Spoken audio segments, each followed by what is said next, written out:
Hey guys, welcome back. अभी तक हमने एक्टिन का बेसिक्स पढ़ा था कि एक्टिन एक स्टैटिक प्रोटीन नहीं है, ये अपनी शेप चेंज कर सकता है एक्टिन रीमॉडलिंग के थ्रू। अब कुछ डिटेल्ड स्ट्रक्चर पर बात करते हैं। सबसे पहले आता है लैमेलिपोडिया, मतलब जब एक्टिन फिलामेंट मेम्ब्रेन के नीचे ब्रॉड नेटवर्क बनाते हैं तो मेम्ब्रेन एक फ्लैट शीट की तरह बाहर की तरफ एक्सटेंड करती है। इसी स्ट्रक्चर को कहते हैं लैमेलिपोडिया। ये माइग्रेटिंग सेल्स का लीडिंग एज होता है। वाउंडिंग, हीलिंग और इम्यून सेल की मूवमेंट में लैमेलिपोडिया बहुत इंपॉर्टेंट होते हैं। नेक्स्ट आता है फिलोपोडिया। कभी कभी मेम्ब्रेन ब्रॉड शीट की जगह पतली फिंगर लाइक प्रोजेक्शन बनाती है। ये स्ट्रक्चर कहलाते हैं फिलोपोडिया। ये इन्वायरमेंट को सेंस करने के काम में आते हैं। इसी डिसीजन में फिलोपोडिया हेल्प करते हैं कि सेल किस डायरेक्शन में मूव करेगा। सिंपल लैंग्वेज में बोले तो लैमेलिपोडिया इंजन है और फिलोपोडिया सेंसर्स है। अब एक और इम्पॉर्टेंट स्ट्रक्चर माइक्रोविली। माइक्रोविली को कई स्टूडेंट सीलिया समझ लेते हैं, लेकिन दोनों कम्प्लीटली डिफरेंट हैं। माइक्रोविलाई प्लाज्मा मेम्ब्रेन की छोटी छोटी प्रोजेक्शंस होती है। इनके अंदर एक्टिन फिलामेंट्स प्रेजेंट होते हैं। इनका मेन फंक्शन मूवमेंट नहीं है, इनका फंक्शन है सरफेस एरिया को इंक्रीज करना। माइक्रोविली सबसे ज़्यादा मिलते हैं स्मॉल इंटेस्टाइन और किडनी ट्यूब्यूल्स में। यहाँ न्यूट्रिएंट्स और वाटर का एब्जॉर्प्शन बहुत इफ़िशिएंट होना चाहिए, तो सरफेस एरिया बढ़ेगा तो एब्जॉर्प्शन भी बढ़ेगा। इसलिए माइक्रोविली को ब्रश बॉर्डर भी कहा जाता है। हर माइक्रोविली के अंदर पैरेलल एक्टिन फिलामेंट्स का बंडल होता है। ये एक्टिन बंडल ही माइक्रोविली को सपोर्ट और रिजिडिटी देता है। अगर एक्टिन नेटवर्क डिस्टर्ब हो जाए तो माइक्रोविली कोलैप्स कर सकती है। अब पूरी माइग्रेशन को एक फ्लो में समझते हैं। सबसे पहले सेल का फ्रंट पोर्शन एक्टिन पॉलीमराइजेशन की वजह से एक्सटेंड होता है, फिर मेम्ब्रेन सबस्ट्रेट से अटैच होती है। उसके बाद सेल बॉडी आगे मूव करती है और लास्ट में रियर प्रोटीन डीअटैच हो जाता है। ये साइकिल कंटिन्यूसली रिपीट होती रहती है। इसी प्रोसेस को सेल माइग्रेशन कहते हैं। ये डेवलपमेंट, वाउंड हीलिंग और इम्यूनिटी में बहुत इंपॉर्टेंट है। अब बात करते हैं साइटोकाइनेसिस की।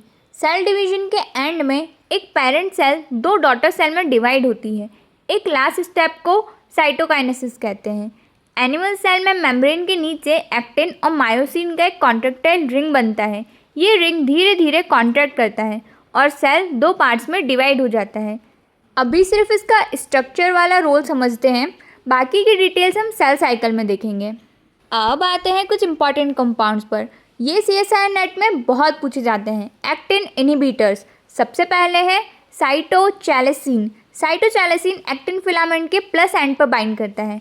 नए एक्टिन मोनोमर्स ऐड नहीं हो पाते, पॉलीमराइजेशन रुक जाती है और सेल मूवमेंट इनहिबिट हो जाती है। सेकंड है फेलोडिन। फेलोडिन का एक्शन अपोजिट है। ये एफ एक्टिन को स्ट्रांगली बाइंड करता है और फिलामेंट को एक्सेसिवली स्टेबल बना देता है। डीपॉलीमराइजेशन नहीं हो पाती, एक्टिन डायनेमिक्स डिस्टर्ब हो जाती है। रिसर्च लैब में फेलोडिन फ्लोरोसेंट स्टेनिंग के लिए भी यूज़ होता है और ये बहुत इंपॉर्टेंट पॉइंट है। अब एक सवाल आता है, why actin must remain dynamics. कई स्टूडेंट सोचते हैं स्टेबल साइटोस्केलेटन बेटर होता, लेकिन रियलिटी अपोजिट है। अगर एक्टिन सिर्फ पॉलीमराइज होता रहे या सिर्फ डीपॉलीमराइज होता रहे तो सेल मूवमेंट इम्पॉसिबल हो जाएगा। हेल्दी सेल के लिए पॉलीमराइजेशन और डीपॉलीमराइजेशन दोनों इक्वली इम्पॉर्टेंट है, तो बैलेंस ही एक्टिन डायनेमिक्स है।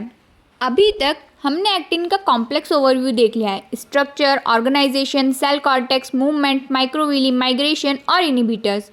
अब आगे हम इसके साइटोस्केलेटन के सेकंड कंपोनेंट यानी माइक्रोट्यूब्यूल्स के बारे में पढ़ेंगे।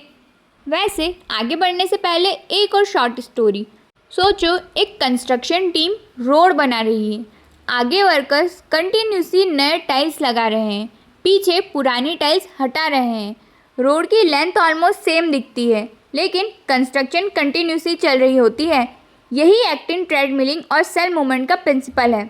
और जब रोड के साइड ऑब्जर्वेशन टावर्स बनाए जाते हैं वो फिलोपोडिया है। जब ब्रॉड प्लेटफॉर्म्स बनाए जाते हैं वो लैमेलिपोडिया है। और जब बिल्डिंग की बालकनी सरफेस एरिया बढ़ाती है तो वो हो गया हमारा माइक्रोविली। है ना इजी। अब आते हैं साइटोस्केलेटन के दूसरे और सबसे ऑर्गेनाइज्ड कंपोनेंट की तरफ, माइक्रोट्यूब्यूल्स। अगर एक्टिन सेल की मसल की तरह काम करता है तो माइक्रोट्यूब्यूल्स उसके हाईवे और रेलवे ट्रैक्स की तरह काम करते हैं। ये सिर्फ सेल को सपोर्ट ही नहीं देते, बाकी ऑर्गेनेल्स की मूवमेंट, क्रोमोसोम ऑर्गेनाइजेशन और सीलिया फ्लैजिला जैसे स्ट्रक्चर्स की फाउंडेशन भी होते हैं। इसीलिए माइक्रोट्यूब्यूल्स को सेल बायोलॉजी का सबसे डायनेमिक स्ट्रक्चर कंपाउंड माना जाता है। माइक्रोट्यूब्यूल्स हॉलो सिलेंडर फाइबर्स होते हैं। ये साइटोस्केलेटन के सबसे मोटे फाइबर्स होते हैं। इनका डायमीटर लगभग 25 नैनोमीटर का होता है। कंपैरिजन याद रखना, microfilaments 7 nanometre, intermediate filament 10 nanometre and microtubules 25 nanometre. Microtubules का स्ट्रक्चर प्रोटीन है ट्यूब्यूलिन। ट्यूब्यूलिन दो क्लोजली रिलेटेड प्रोटीन से मिलकर बनता है, alpha tubulin and beta tubulin. ये दोनों परमानेंटली मिलकर एक पेयर बनाते हैं। इस पेयर को कहते हैं ट्यूब्यूलिन डायमर। ये डायमर माइक्रोट्यूब्यूल की बेसिक बिल्डिंग ब्लॉक है। ट्यूब्यूलिन डायमर एक लाइन में जुड़ते रहते हैं। इसी लाइन को प्रोटोफिलामेंट कहते हैं। एक प्रोटोफिलामेंट में हज़ारों ट्यूब्यूलिन डायमर्स हो सकते हैं, लेकिन एक प्रोटोफिलामेंट में अकेला माइक्रोट्यूब्यूल नहीं होता है। अब सबसे important point, 13 protofilaments side by side arrange होते हैं और मिलकर एक हॉलो सिलेंडर बना देते हैं। इसी सिलेंडर को हम माइक्रोट्यूब्यूल कहते हैं। अब पोलरिटी देखते हैं माइक्रोट्यूब्यूल की। जैसे एक्टिन के प्लस और माइनस एंड थे, वैसे ही माइक्रोट्यूब्यूल भी पोलर स्ट्रक्चर होते हैं। एक एंड होता है प्लस और दूसरा माइनस। प्लस एंड पर ग्रोथ जनरली फास्ट होती है, माइनस एंड पर कंपैरेटिवली स्टेबल रहता है। ट्यूब्यूलिन सिर्फ प्रोटीन नहीं है, ये जीटीपी के साथ भी बाइंड करता है। जब tubulin dimer GTP bound state में होता है तो वो माइक्रोट्यूब्यूल में ऐड हो सकता है। पॉलीमराइजेशन के बाद बीटा ट्यूब्यूलिन पर प्रेजेंट जीटीपी हाइड्रोलाइज होकर जीडीपी बन जाता है। ये प्रोसेस माइक्रोट्यूब्यूल की स्टेबिलिटी को कंट्रोल कर रखता है और ये पार्ट सी के क्वेश्चंस के लिए बहुत इंपॉर्टेंट कॉन्सेप्ट है। बात करते हैं जीटीपी कैप की। जब प्लस एंड पर कंटिन्यूसली नए जीटीपी ट्यूब्यूलिन ऐड होते रहते हैं तो एक प्रोटेक्टिव रीजन बन जाता है। इसे कहते हैं जीटीपी कैप। जब तक जीटीपी कैप प्रेजेंट है, माइक्रोट्यूब्यूल स्टेबल रहता है। जैसे ही जीटीपी कैप डिसअपीयर होती है, माइक्रोट्यूब्यूल रैपिडली टूटने लगते हैं। अभी हमने देखा माइक्रोट्यूब्यूल कंटिन्यूसली ग्रो और श्रिंक करते रहते हैं। कभी रैपिड पॉलीमराइज होते हैं, कभी सडनली डीपॉलीमराइज। इसी प्रॉपर्टी को कहते हैं डायनेमिक इनस्टेबिलिटी। ये एक्टिन के ट्रेडमिलिंग से डिफरेंट कॉन्सेप्ट है। यहाँ सडन स्विचिंग होती है, ग्रोथ तो श्रिंकेज, फिर ग्रोथ, फिर श्रिंक एंड सो ऑन। ये माइक्रोट्यूब्यूल्स की यूनिक प्रॉपर्टी होती है। अब सवाल आता है माइक्रोट्यूब्यूल्स बनते कहाँ से हैं। एनिमल सेल में मेन ऑर्गेनाइजिंग सेंटर होता है सेंट्रोसोम। ये न्यूक्लियस के पास ही प्रेजेंट होता है और इसी से माइक्रोट्यूब्यूल्स ओरिजिनेट होते हैं।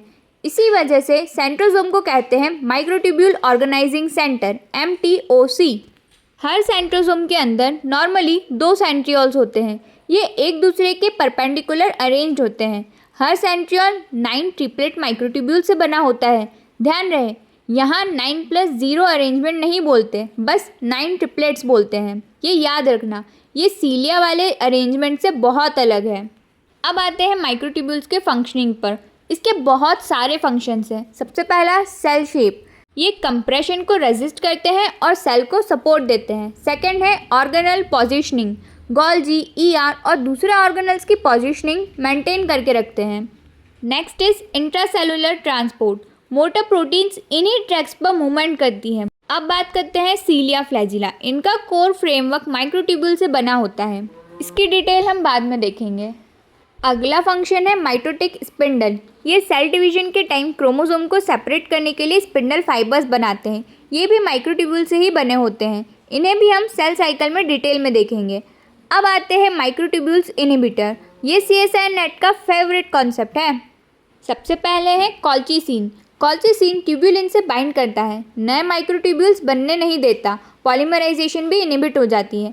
Next is nocodazole. ये भी माइक्रोट्यूब्यूल पॉलीमराइजेशन को ही इनहिबिट करता है। नेक्स्ट इज टैक्सोल, जिसे पैक्लीटैक्सेल भी बोला जाता है। इसका एक्शन थोड़ा अपोजिट है। ये माइक्रोट्यूब्यूल्स को एक्सेसिवली स्टेबल बना देता है, डीपॉलीमराइजेशन नहीं होने देता, जिससे डायनेमिक इनस्टेबिलिटी डिस्टर्ब हो जाती है। कैंसर थेरेपी में इसका बहुत इंपॉर्टेंट रोल है। अब एक और कन्फ्यूज़न क्लियर करते हैं। एक्टिन थिन होता है, 7 नैनोमीटर का होता है, सेल मूवमेंट में हेल्प करता है। इसमें माइक्रोविली और सेल कॉर्टेक्स इंक्लूडेड है। माइक्रोट्यूब्यूल्स थिक होते हैं, 25 नैनोमीटर के होते हैं, ट्रांसपोर्ट में हेल्प करते हैं। ये सीलिया फ्लैजिला के बेसिक स्ट्रक्चर होते हैं एंड माइटोटिक स्पिंडल में भी हेल्प करते हैं। ये कंपैरिजन हमेशा याद रखना। अभी के लिए सिर्फ इतना ही। नेक्स्ट वीडियो में हम इंटरमीडिएट फिलामेंट्स को देखेंगे। तब तक के लिए पढ़ते रहिए। Thank you so much for watching.